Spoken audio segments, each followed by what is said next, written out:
బుడగంటిది ఈ జీవితం, గమ్యమే తెలియని జీవిత పయనం. నీటిపై బుడగంటిది ఈ జీవితం, గమ్యమే తెలియని జీవిత పయనం. నూనె లేని దీపం వంటిది, నిలకడలేని జీవితం. నూనె లేని దీపం వంటిది, నిలకడలేని నా జీవితం. వెలిగించుము తండ్రి నీ పరిశుద్ధాత్మతో, నడిపించుము దేవా నీ వాక్యపు వెలుగులో.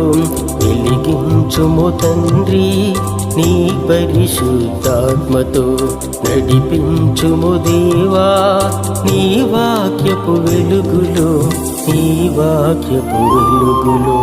అంటే గనక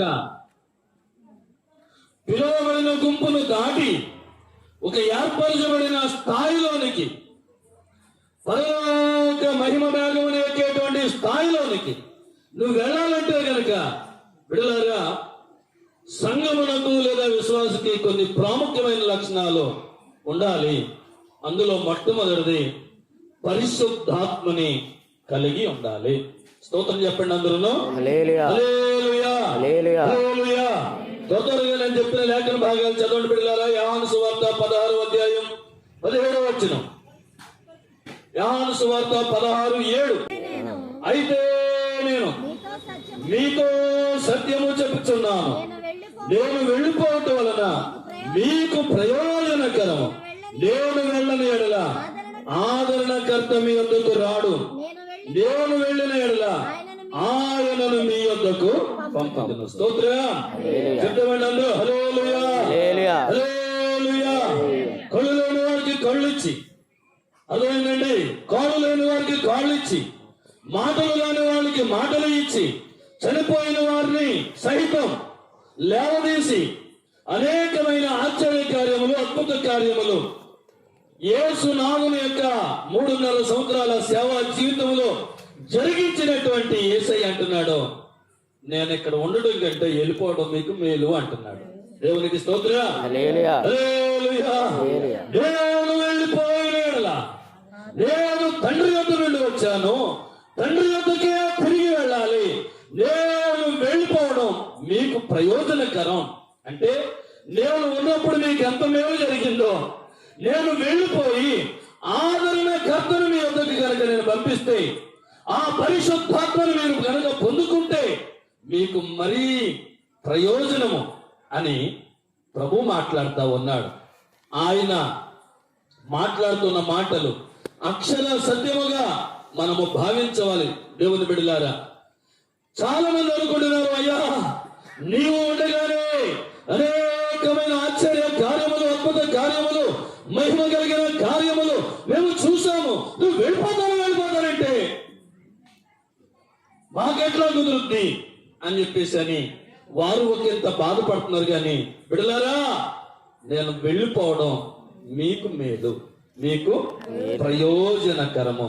నేను వెళ్ళిన ఎడల, నేను వెళ్ళకపోతే, నేను వెళ్ళని ఎడల ఆదరణకర్త మీ యొద్దకు, అంటే పరిశుద్ధాత్ముడు మీ యొద్దకి రాడు. నేను వెళ్ళిన ఎడల ఆయనను మీ యొద్దకు నేను పంపుతును. మరి ఆయన వచ్చి ఏం చేస్తాడు? యోహాను సువార్త 14వ అధ్యాయం 17వ వచనం. ఆయన లోకము ఆయనను చూడదు, ఆయనను ఎరుగదు, ఆయనను పొందనేరదు. మీరు ఆయనను ఎరుగుదురు, ఆయన మీతో కూడా నివసించును, మీలో ఉండును, మిమ్మును అనాథలను విడువను, మీ యొద్దకు వచ్చును. దేవునికి స్తోత్రం. హల్లెలూయా. ఈ చదవబడిన ఈ లేఖన భాగంలో ఆయన మీతో కూడా నివసిస్తాడు, ఆయన మీలో ఉంటాడు అని రాయబడి ఉన్నది. ఎవరు ఆయన? పరిశుద్ధాత్మ దేవుడు, ఆదరణకర్త. అర్థమైందా బిడ్డలారా? ఆయన మీతో ఉంటాడు. నీ ప్రతి కష్టములో, నీ ప్రతి కన్నిటిలో రక్త సంబంధికులు, బంధువులు, స్నేహితులు నిన్ను విడవచ్చును గాక. నీ కన్నిటిలో నాన్నవని కొన్నవారు నీకు దూరమైపోవచ్చును గాక. కానీ నిన్ను ప్రకటిస్తున్న దేవుడు నిన్ను విడిచే దేవుడు కాదు, నిన్ను ఎడబాసే దేవుడు కాదు. నీ దుఃఖమును సంతోషముగా మార్చి నువ్వు కోరిన రేవుకైన చేర్చి నీకు ఉన్నతమైన స్థితిలో ఆయన ఉంచేటువంటి దేవుడు ఆయన. ఆయన మీతో ఉంటాడు, మీలో కూడా. దేవునికి స్తోత్రం. హల్లెలూయా, హల్లెలూయా, హల్లెలూయా. బాగానే ఉంది. మరి ఆయన లేకపోతే ఏంటి పరిస్థితి? రోమీయులకు రాసిన పత్రిక 8వ అధ్యాయం 9వ వచనం.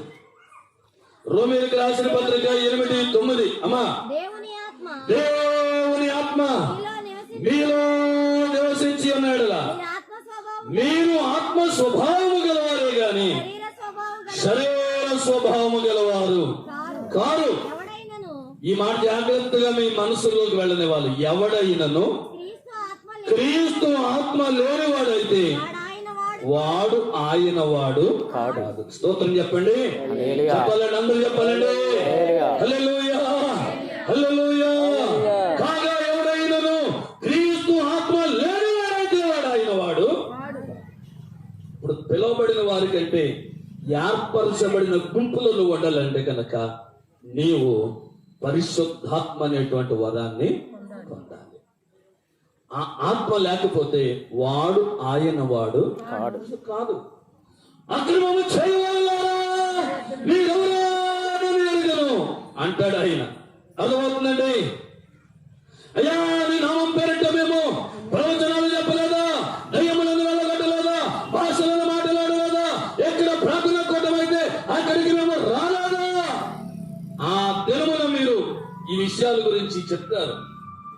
అక్రమము చేయవారులారా నా యొద్ద నుండి మీరు తొలగిపోండి, అసలు మీరు ఎవరో కూడా నాకు తెలియదు. దేవునికి స్తోత్రం. హల్లెలూయా.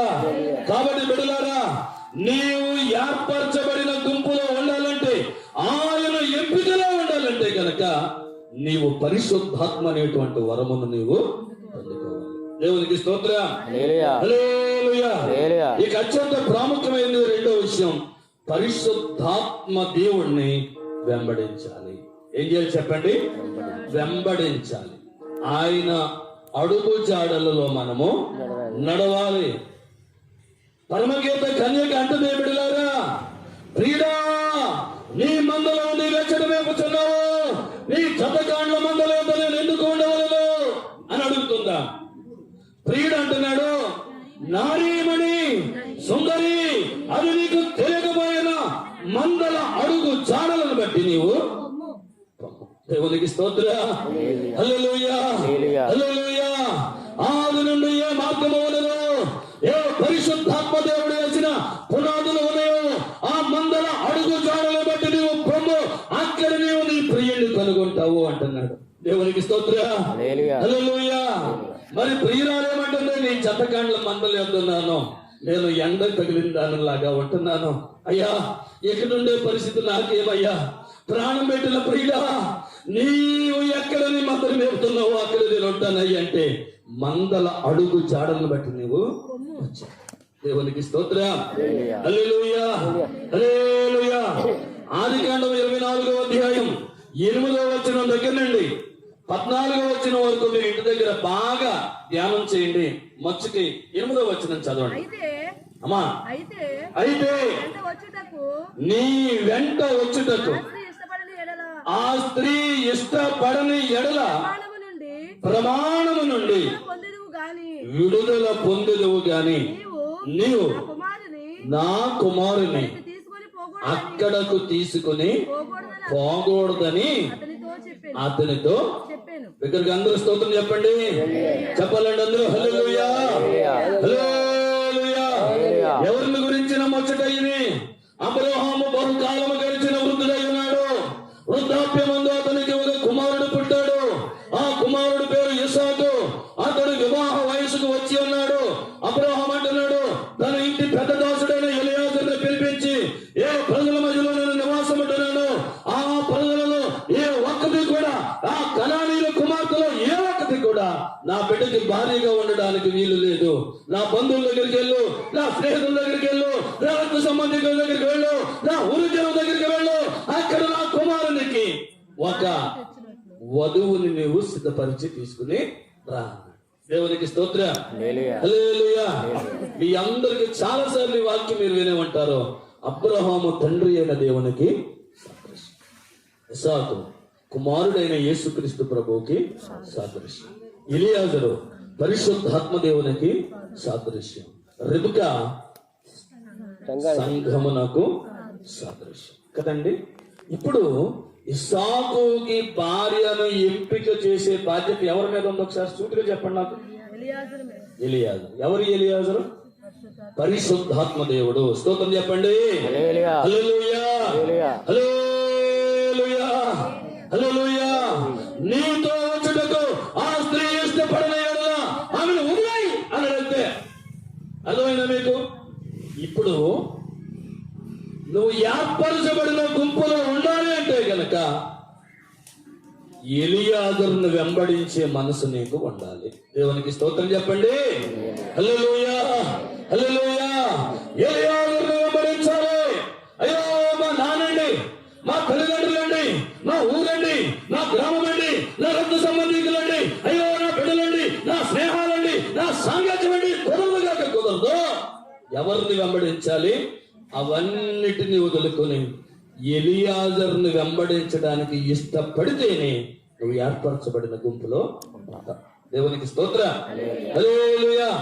మరి చదవబడిన లేఖన భాగములో ఎలియాజరు ఆ దేశానికి వెళ్ళి ఊరి బయట ఒక బావి వద్ద ఒంటెలను మోకరింపజేసి అతడు ప్రార్థన చేస్తున్నాడు కదండి. నా మాటలు వింటున్నారు మీరు జాగ్రత్తగా. ఇప్పుడు పిల్లల చూస్తాకి వెళ్ళిన వాళ్ళు ఎవరైనా ఏం చేస్తారు? ఊరు బయట అట్లా కూర్చుంటారా? ఇందులో ధనవంతుడు ఎవడు, ఇందులో డబ్బున్నవాడు ఎవడు, మంచి పేరు ప్రఖ్యాతలు కలిగిన బిడ్డ ఎవరు, గుణవతి ఎవరు, సౌందర్యవతి ఎవరు, ఆరోగ్యం కలిగిన బిడ్డ ఎవరు, నా యజమానునికి తగిన బిడ్డ ఎవరు అని వీధి కుటుంబం తరిచి వెతుకుతారు కదా. కానీ ఎలియాజరు ఏం చేస్తున్నాడు?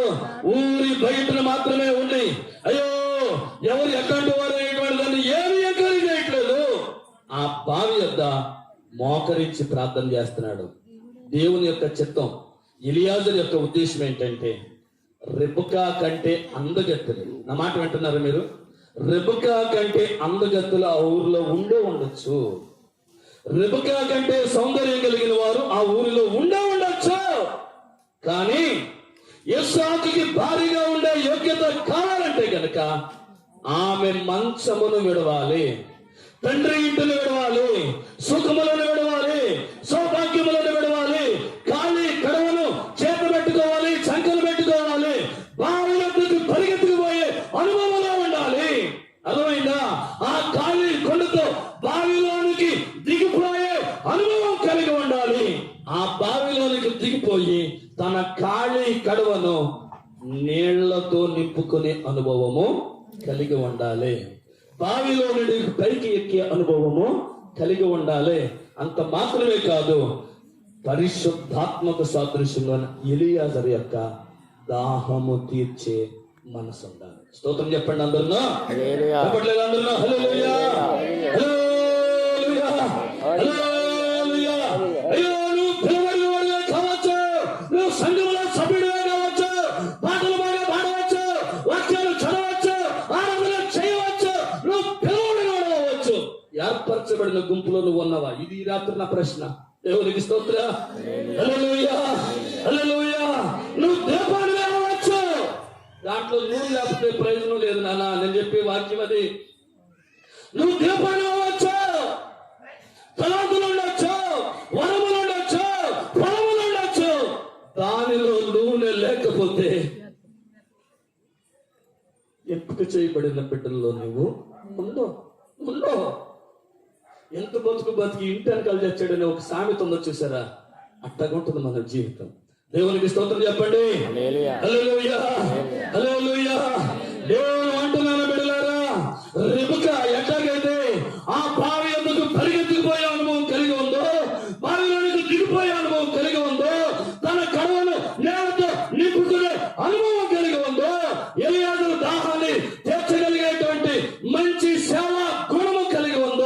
ఒంటిల దాహమును కూడా తీర్చగలిగి మంచి మనసు అమ్ముకుందో ఆమె ఏర్పరచబడిన సంఘం. దేవునికి స్తోత్రం. చెప్పట్లేదు మీరు? హల్లెలూయా, హల్లెలూయా, హల్లెలూయా, హల్లెలూయా. మరి మత్తయి సువార్త 25 అధ్యాయం మిట్కిలో చదవండి. గబగబా చెప్పేయాలి. కనుక ద్రోజుపై గారు ఉన్నారు, వాక్యానికి సమయం ఇవ్వాలి. అర్థమైందా? 10 మంది కనీకులు ఉన్నారా? మత్తయి సువార్త 25 అధ్యాయం. 5 ఎవరు? సరిగ్గా చెప్పాలండి. బుద్ధి లేని 5 బుద్ధి కలిగిన. వాళ్ళకి తేడా ఏంటి? వాళ్ళ పరిశుద్ధులు, వాళ్ళ కన్యకులు. ఏమండి, ఎక్కడ ప్రార్థన పెడితే అక్కడికి వచ్చే బిడ్డలాళ్ళు, ఎక్కడ కూటం పెడితే అక్కడికి వచ్చే బిడ్డలాళ్ళు, మోకరించే బిడ్డలాళ్ళు. అర్థమైందా? ఏమి ఆశామాషి భక్తి చేసేవాళ్ళేం కాదు. మనలో చాలా మంది వర్షం వస్తే ప్రార్థనకు రారు, గాలి వస్తే ప్రార్థనకు రారు, చలిస్తే ప్రార్థనకు రారు, ఎండగస్తే ప్రార్థనకు రారు. అసలు ఏముంటే ప్రార్థన కోరుతాడు. దేవునికి స్తోత్రం కలుగును గాక. హల్లెలూయా అంటే చుట్టూ ఏసీ అట్టాల మనోడు రావాలంట. దేవునికి స్తోత్రం. చెప్పట్లేదు మీరు? హల్లెలూయా, హల్లెలూయా. అయ్యా, సమయం గతించిపోతుంది. పగలు చాలా గడిచిపోయింది. రాత్రి సమీపముగా ఉన్నది. రాత్రి సమీపముగా ఉన్నది. వెళ్ళిపోయే సమయం ఆసనం అయిపోతుంది. సంగమం వెళ్ళిపోయే సమయం ఆసనం అవుతుంది. లోకం మీద గాఢాంధకారము కమ్మే దినములు సమీపముగా ఉన్నాయి. ఇప్పుడైనా జ్ఞానం తెచ్చుకోకపోతే ఇంకెట్టానన్నా. దేవునికి స్తోత్రం. హల్లెలూయా, హల్లెలూయా. బుద్ధి కలిగిన వాళ్ళు 5 ఉన్నారు, బుద్ధి లేని వాళ్ళు. మరి వాళ్ళకి తేడా ఏంటి? వాళ్ళకి దివిటీలు ఉన్నాయి, ఏళ్ళకి దివిటీలు ఉన్నాయి. వాళ్ళకి నూనె ఉంది, ఏళ్ళకి నూనె ఉంది. బుద్ధి కలిగిన కన్యకలు ఈ నూనె చాలదేమో అనుకుని ఇంకా కొంచెం అదనపు తైలాన్ని వారు తెచ్చుకున్నారు, దాచిపెట్టుకున్నారు కదండి. దేవునికి స్తోత్రం. హల్లెలూయా, హల్లెలూయా. 4వ జమున పెళ్లి కుమారుడు వస్తా ఉండగా, ఇదిగో పెళ్లి కుమారుడు, ఆయనను ఎదుర్కొన రండి అనే స్వరము వినపడుతుండగానే అర్థమైందా? బుద్ధి లేని కన్యకలు ఏమన్నది? అమ్మో, మా దీపాలు ఆరిపోతున్నాయి, అమ్మో మా నూనె అయిపోయింది, మా దీపాలు కూడా ఎత్తుకుపోయినాయి, మా దీపాలు ఆరిపోతున్నాయి అంటున్నారు. బుద్ధి కలిగిన వారి దగ్గరికి వెళ్ళి, మీ రూమ్ లో కొంచెం మాకు ఎవరా అని అడుగుతున్నారు. ఇది మాకు మీకు సరిపోదు, అమ్మే వాడి దగ్గరికి వెళ్ళండి. అసలు ప్రియుడు వచ్చి కేకేసిన తర్వాత అమ్మే ఈ దుర్మార్గుడి అక్రమకారుడు ఎవడో మీరు లెక్కే. దేవునికి స్తోత్రం. ఇది బ్రహ్మపరిచే ఆత్మ కాదా? ఇది దురాత్మ కాదా? ఆడు అసలు ప్రియుడు వచ్చి తీసుకుని వెళ్ళిపోతుంటే దేవునికి స్తోత్రం. హల్లెలూయా, హల్లెలూయా. అర్థమైన బిడ్డలారా, అమ్మేవాడి దగ్గరికి వెళ్తాం ఏంటి? అసలు ఆడమ్ముతుంది ఏంటి? ఆడ దగ్గర ధైర్యం ఎక్కడ ఉంది? సంఘాన్ని తీసుకెళ్లేవాడు పరిశుద్ధాత్మ దేవుడే కదా. సంఘాన్ని తీసుకెళ్లే వ్యక్తి ఎవరు? పరిశుద్ధాత్మ దేవుడే కదా బిడ్డలారా. హల్లెలూయా, హల్లెలూయా.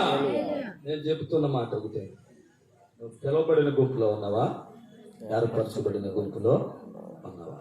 ఏర్పరచబడిన గుంపులో ఉంటే విస్తారమైన అదనపు తైలము నీవు కలిగి ఉండాలి. 1 పరిశుద్ధాత్మ దేవుణ్ణి కలిగి ఉండాలి. 2వది పరిశుద్ధాత్మ దేవుణ్ణి నీవు దేవుడి మాటలు దీవించి ఆశీర్వదించిన గాక. ఆమేన్. నీటిపై బుడగంటిది జీవితం, గమ్యమే తెలియని జీవిత పయనం. నీటిపై బుడగంటిది జీవితం, గమ్యమే తెలియని జీవిత పయనం. నూనె లేని దీపం వంటిది, నిలకడలేని జీవితం. నూనె లేని దీపం వంటిది, నిలకడలేని నా జీవితం.